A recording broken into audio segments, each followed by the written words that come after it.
Selamat pagi Pertiwi, horas dita saluna mi jojoman kita kerina. Jadi selama hari Minggu mah dita saluna. Jadi mau lomak katai taringot tu hari Minggu, saya nengok mah pengalaman di bagi kita dana najulu di huta. Wah nengon.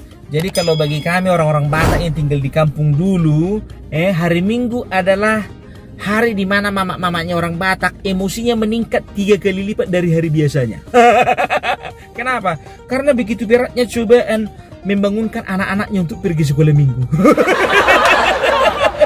Jangankan hari Minggu, hari biasanya saja pun juga kami sulit untuk dibangunkan. Tapi bukan tanpa alasan. Kenapa bilang? Untuk kalian yang tinggal di kota, apalagi zaman sekarang, sekolah itu dari hari Senin sampai Jumat. Kebagian 2 hari libur, hari Sabtu dan Minggu. Tapi bagi kami yang tinggal di kampung, kami itu sekolah dari hari Senin sampai Sabtu hamuna. Cuman hari Minggu libur. Jadi bagi kami, hari Minggu adalah hari kemerdekaan yang absolut. Bagi kami hari Minggu itu adalah hari kemerdekaan yang paling merdeka. Jadi Roma dibadengi, Roma masuk tuh kamar, didungui maiba. Ucok, jam berapa ini aman? Dan lau hamar Minggu. Baula subine gema, sono masalimu ibaikan. Sebentar lagi, cak, ngajapi kau dang lau hamar Minggu. Level 2. Ucok, ngajapi kau dang lau hamar Minggu. Level 3.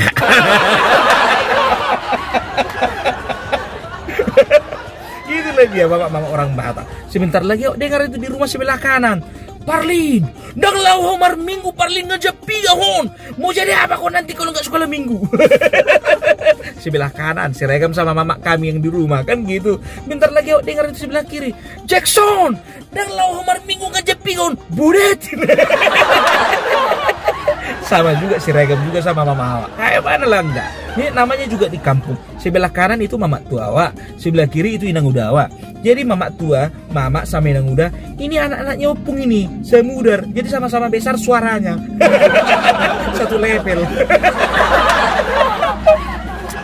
Jadi begitu mau berangkat sekolah Minggu Roma mak dibadangin nilai omah hepeng mulu sonari itu kan nak 5.000 maning omah. Jadi kalau untuk sekarang itu kan 5.000. Roma mak niba. Cok, ini uang 5.000. Unang lupa dah 3.000 untuk persembahan, 2.000 untuk jajan. Ya nak ya. Ni jalo mah hepeng odeng-gandangi dung itu ngadelen di foto kamu dong. Terjadi perubahan rencana yang signifikan.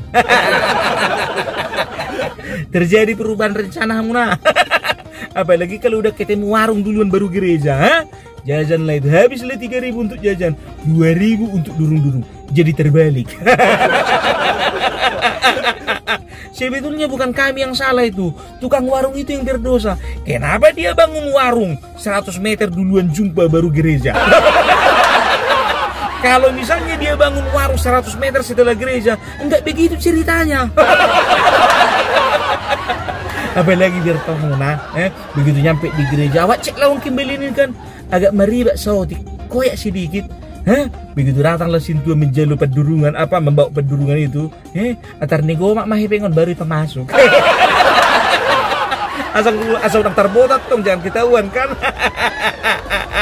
Makanya sintua kami kalau di kampung itu sering kali garuk kepala kalau udah ngitung uang persembahan anak sekolah Minggu. Banyak kali dapat yang koyak. Bukan cuma koyak hamuna, sabola. Adik apa terbelah 2, cuman sebelah uang itu dimasukkan ke pendurungan. Apa gak ngiri kali itu? Kalau koyak sedikit masih bisa dia kalah kali, masih bisa disolasi. Kalau udah separuh koyak, kayak mana ceritanya mengakalinya itu? Salah, terpaksa lah nombok mungkin apa sintuanya itu kalau mau nombok dia kalau memang berbaik hati. Jadi itulah dulu cerita dariku ya. Unang lupa mar Minggu hamuna ngajep pigaon. Jangan lupa bawa durung-durungnya, cari gereja yang duluan jumpa gereja baru warung. Jangan cari gereja yang duluan jumpa warung baru gereja, oke? Okay? Tampar belak.